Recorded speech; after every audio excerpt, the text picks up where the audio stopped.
This is like the third video in a row that I've worn this shirt, and it looks like I'm like real dirty and obsessed with it. Which I'm obsessed with it, but I recorded all these videos in the same day, so I'm wearing the same shirt. How do I fix this? I want to take it off. Hey!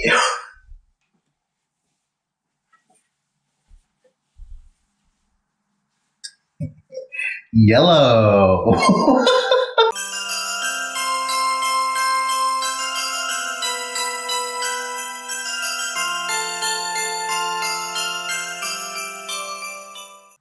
What's up, everybody? My name is Sam, and this is the internet where things happen. Today, we're in my kitchen. And as you know, one of my favorite things on this earth, a lot of space to bounce around in, so I'm getting very antsy and bouncy. It's kind of late. I don't know if you can see the time. Kind of late. Had some ice cream, and I'm a little wired, and so this is the energy you get today. As you know, one of my favorite things on this planet is functional counter space, and I have a lot of it in my kitchen in my new apartment. And so I like to use that space. The reason why I like having the space is because I like to use the space. What else? So I like to do kitchen-y stuff. And so I am going to bake. Right. It's the holiday season. It's Christmas time. One of the things that you think of when you think of Christmas is vodka with little sweaters on it, but also cookies. Like I do, if you think about Christmas cookies, are awesome. And so I decided, I saw a video on YouTube for pistachio pinwheel cookies. It's a recipe that is in the book Dessert Person by Claire Saffitz. She's Bon Appetit formerly, and she's doing her own thing now. She has a cookbook. I love her very much. I stand for Claire. And I wanted to try my best to make the cookies. I have a single gloved hand because if you pay attention in the vidcast number 6, I hurt myself with a knife, which is great because I'm in the kitchen again. See how that goes. I'm just going to protect the bandages, protect the wounds while I'm creating my masterpiece. So there are a couple of things that we need to do here, and that is get ingredients together. So we need pistachios, unsalted butter, room temperature, which it is. It says in the recipe confectioner's sugar, but in the video she said powdered sugar, so I got powdered sugar before I read the recipe, so we're going to use powdered sugar and see how that goes. 2 large egg yolks. Half a teaspoon of almond extract. Yes, this is vanilla extract. She said you could replace it, almond extract, with vanilla extract in the recipe in the video. And I'm going to do that because I'm not a big fan of almond extract. She said that if you're not a fan of almond extract, you can do vanilla extract. That's what I'm going to do. Hey. All-purpose flour. Salt. Almond flour. Didn't realize that was a thing, but there it is. And demerara sugar. And that's for rolling the cookies in before you bake them, because we're going to make a log that we're then going to slice to make cookies. And you put this on the outside. I was so confused because there's like so many different kinds of sugar. There's demerara sugar, there's turbinado sugar, there's all kinds of different sugar, and I didn't know what was what. And I almost bought turbinado sugar and said fuck it, but demerara sugar. So the first things first is that you need 2/3, what does it say? 2/3 of a cup of pistachios. She mentioned that you should get the green ones, but I just didn't feel like it. So I'm just going to do these. I got pre-shelled ones because I am lazy. And it says to grind them in a food processor until they are a fine powder but not a paste, and you have to pulse them. I don't have a food processor, but I did just get this NutriBullet blender, and I'm going to see how that goes. Wow. It's been a long time since I've used the blender.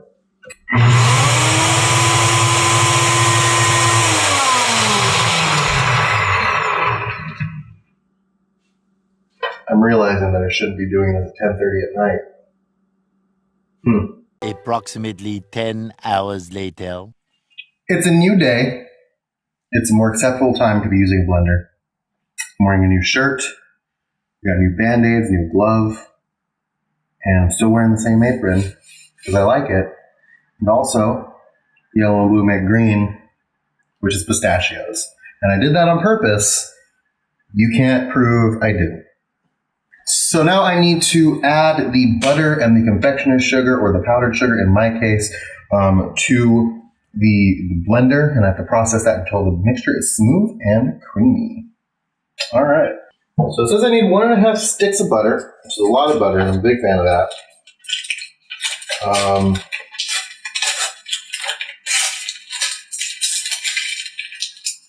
Because like it's Christmas, so what's the point?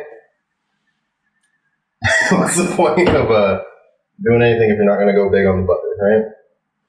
That's a Cridman to me, and then we need 3/4 of a cup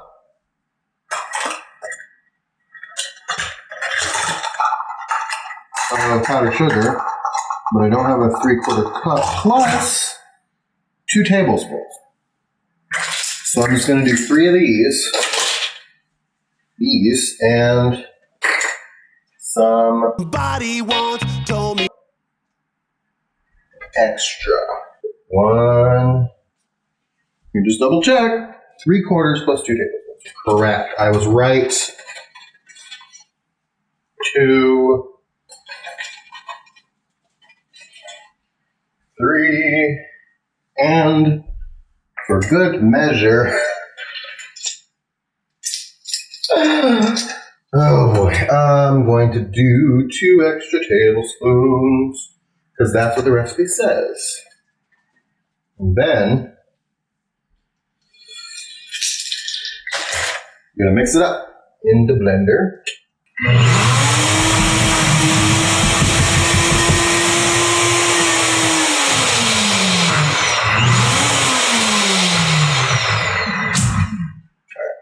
What's going on?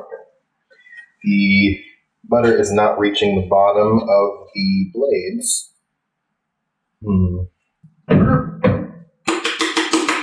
There we go. More dishes, but an easier time. And that's really, I'm fine with that.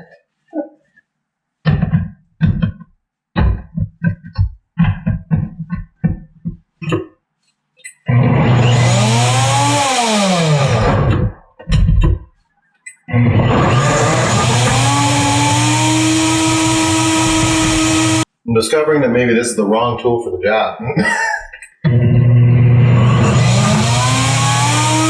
Yeah, probably the wrong tool for the job, but it is smooth and creamy. It did what it's supposed to do. Okay, now I need to add the egg yolks and the almond extract and process until it's smooth and light. So we're going to do that. Shall we separate some egg yolks, huh, friends? Shall we? I think I will.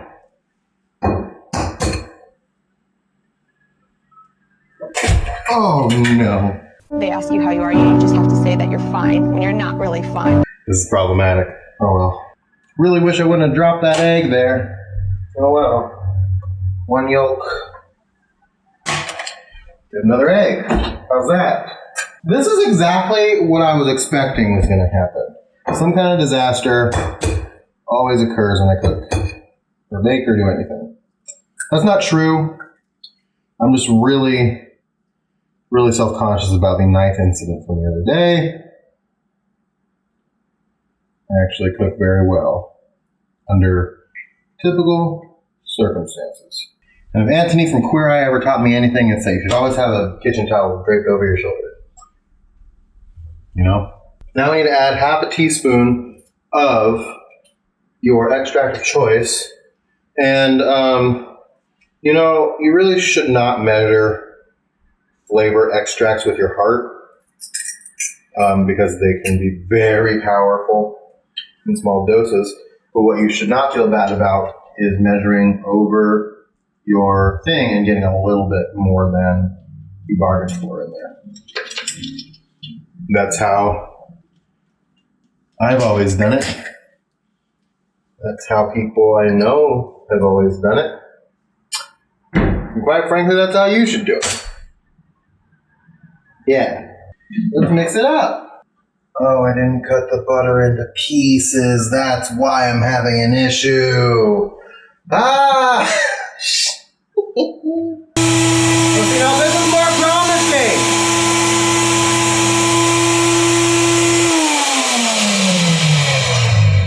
This is more promising. It smells good. Like it just smells like it's butter and vanilla in there. And you can't really go wrong with either of those things. I need a food processor attachment for this thing. Because I just don't think these blades are designed for this purpose. But you know what? Half the point of doing things is to learn your lessons. So learn lessons from doing them. And honestly, I'm learning a lot of lessons today.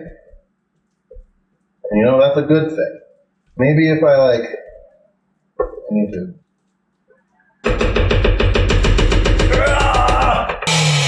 When I bake the things, that's the thing about me, is that when I bake, the things that I make always turn out good.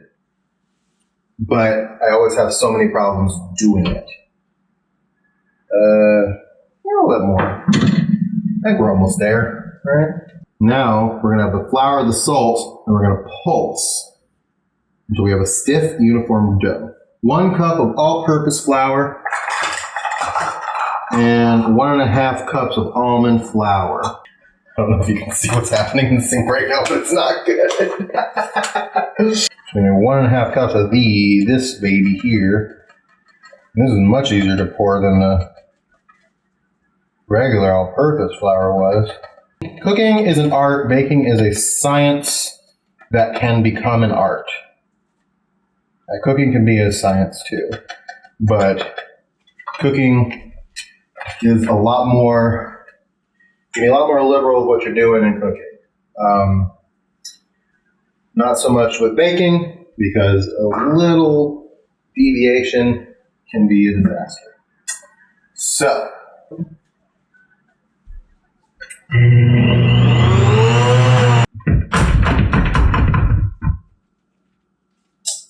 All right. All right, let's scrape this. It actually is, it's not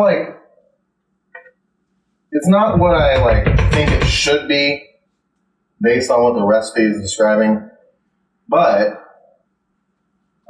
it is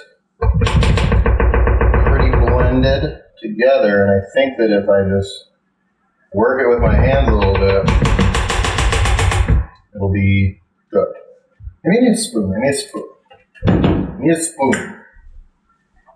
Spoon time. Yo, this spoon is really working out. The spoon's working out way better than that spatula. Because I can get into nooks and crannies with the spoon. Some people think you have to choose either nooks or crannies, but sometimes there's a device or a tool or an implement or an instrument that you can use to get both. And honestly, that's the best gift of all. And so I got another glove, and I'm gonna kind of work this together with my hand a little bit, kind of get it to come together a little bit more. I mean, it looks like dough. I mean, it looks fine. Do I need an actual food processor for this recipe? Yes, probably. Did I add the almond flour before I was supposed to? Absolutely did. Do I think it's going to matter? Maybe. But I'm excited to see, we call this making the recipe your own. That's what we call it in the business. So now we're supposed to take 2/3 of the dough. I'm going to get new gloves. And work the almond flour in, which makes me believe that the pistachio part of it, which is this third of the dough, should not have almond flour in it. Whoops. We'll see. And you know what? Just because I fucking can, I'm going to put red food coloring in this, because the middle's going to be green with pistachio, and I want it to be more Christmassy. And you know what? Claire's not here. She can't tell me no. She didn't explicitly say you couldn't. I'm fucking this all up. It's kind of coming together. It doesn't really want to blend into a solid color, which, It tracks with how everything else is going today. Oh, now it's coming together. Look it. Look it. Yeah, this is great. Something tells me this is going to be all right. I do wish that I would have. Well, here's the thing: is that the recipe just said add the flour. It didn't specify. There's two different kinds of flour in the recipe, so you have to specify whether you want me to add the almond flour or the all-purpose flour. That's really important. You got to be clear in your instructions. That's instruction 101. Be clear. But you know what? Who am I? Who am I? Who am I? All right.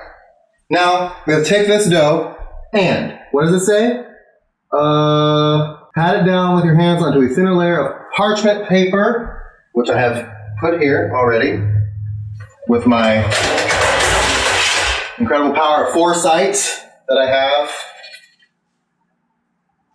And we're going to put it on the parchment paper, and it says flatten it down with your hand into a thin layer on the parchment paper. Put more parchment paper on top of it, and then we get to do this, which is I bought a rolling pin specifically for this purpose. So you won't be able to see, but I'm gonna roll it out and then I'll show you when I'm done. I'm having some trouble rolling it out on the baking sheet that I have prepared, so I'm going to do it here. We're kind of just going to roll it out into kind of like a rectangular shape. It's a little more oblong than I thought it was going to be. It's not quite right, but you know what? What about this experience has been? I'm going to go with it. Yeah, I'm going to go with it. Now it's telling me to add the pistachios to the remaining dough in the food processor and pulse it together. But that sounds like a real bad idea for me specifically because, and only because, my food processor is having some trouble. So, in the spirit of making the recipe my own, I'm just going to hand mix it and hope for the best. It's a lot of pistachio for this little bit of dough. Somehow this is working. Like, it looked like a lot of pistachio to a little bit of dough, but somehow I'm managing to incorporate all of the little pieces in. All right. That's looking about done. I'm going to work with it a little bit more. Looks pretty good. Did I add a little bit of green food coloring to make it more explosively green? You bet your sweet bippy I did. This dough needs to chill in the fridge for about 10 to 15 minutes, so I'm going to do that. So this has been sitting in the fridge for about 15 minutes, so it's chilled as per instructions.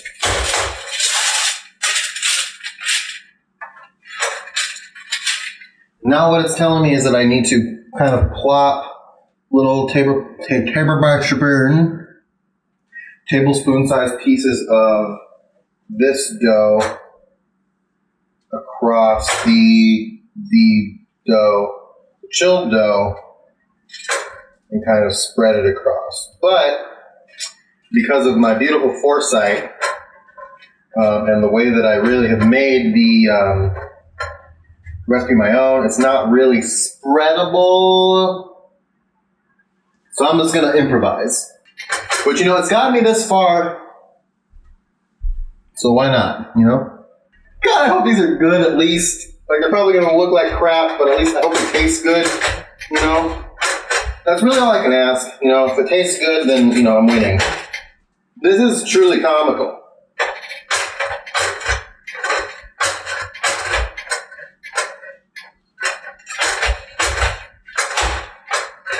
That's the thing. Like, it's not dry. It's just not spreadable. So I think it should be fine. Actually, I'm gonna kind of square it off a little bit with a knife.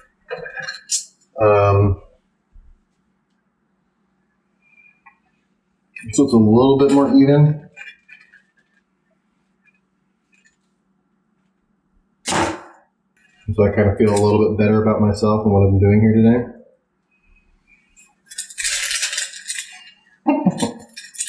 all about self-esteem here, friends. Maybe I'll just like smush the excess into a ball and just toss it in the oven. You know? I constantly just, my life is like an Applebee's. No rules, just right. Do what you want. Okay, it's cracking real bad. That's not great. Well, here, stop.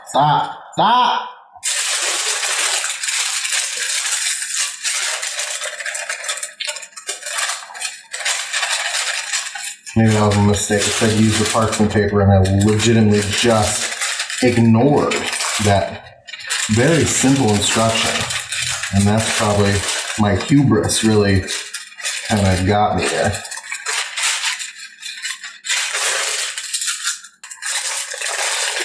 All right, well, we'll see how that goes. So I've rolled it into a log as directed. It's a little messy. It kind of started falling apart, and then I started using the parchment paper like the fucking recipe said.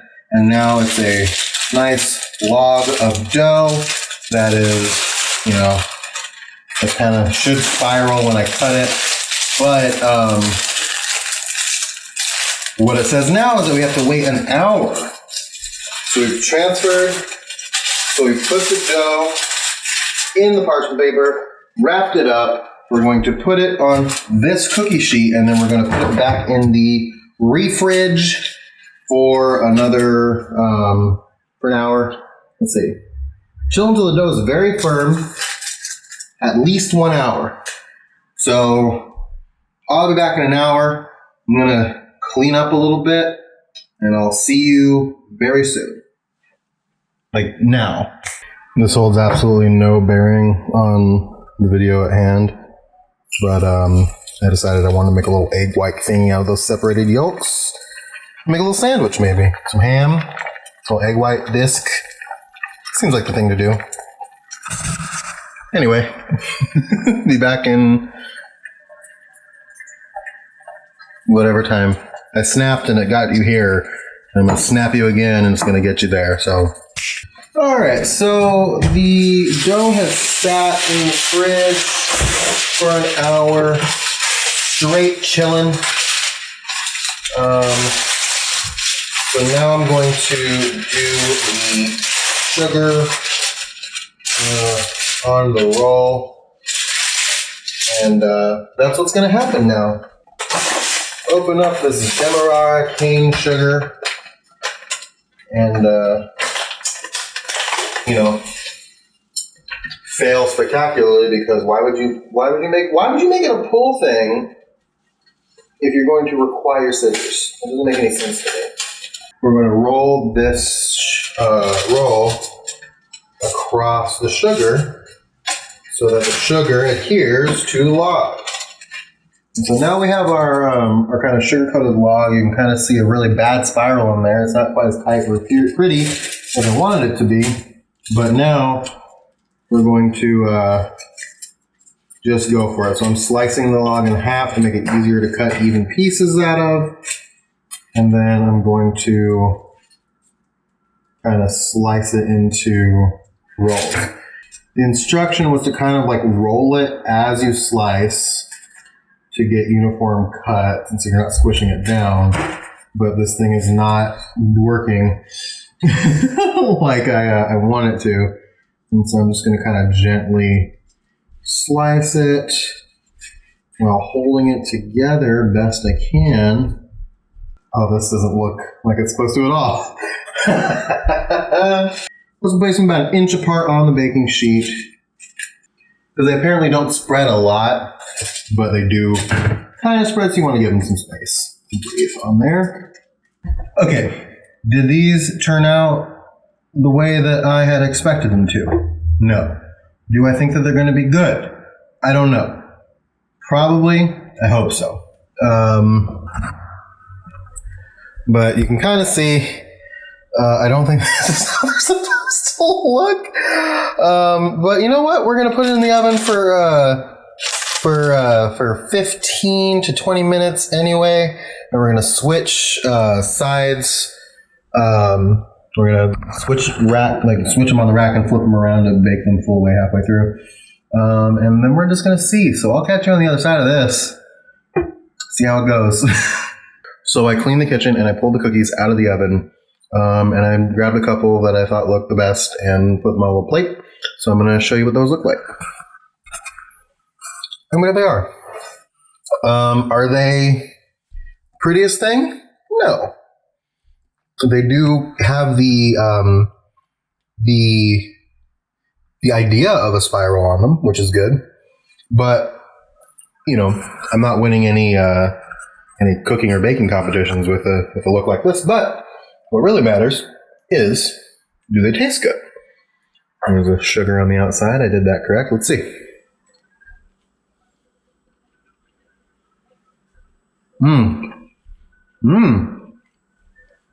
Actually, yeah.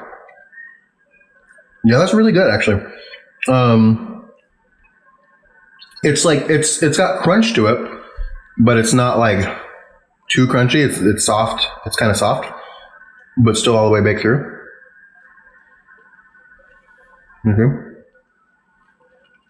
Crispy and chewy, in a good way. Flavor-wise, I can taste the pistachio in there. I think flavor-wise, I think I might have nailed it. I learned a lot. I learned a lot doing this. Definitely would like to try again. I've got plenty of ingredients to try again. I know the things I did wrong. I maybe need a real food processor, not a blender. Although I could attribute, I think I might be able to attribute the fact that I had trouble blending the butter together to the fact that I didn't cube the butter. You're supposed to cube the butter into half-inch pieces before you mix it with the sugar. I added the almond flour to the whole dough instead of separating it first and adding it to the outside dough that became red. I think that's what kind of caused the pistachio dough to be a little bit more crumbly. And then when I started rolling it, it kind of cracked a little bit because I wasn't rolling it with the parchment paper like I thought. And so there's a lot of things that I could improve on. But as far as the flavors go, I really like it. Like, it's really good. It's tasty. Like I said, not the prettiest, but damn, that's good. And with that, yeah, I hope you enjoyed me stumbling my way through this baking experience. Okay, bye.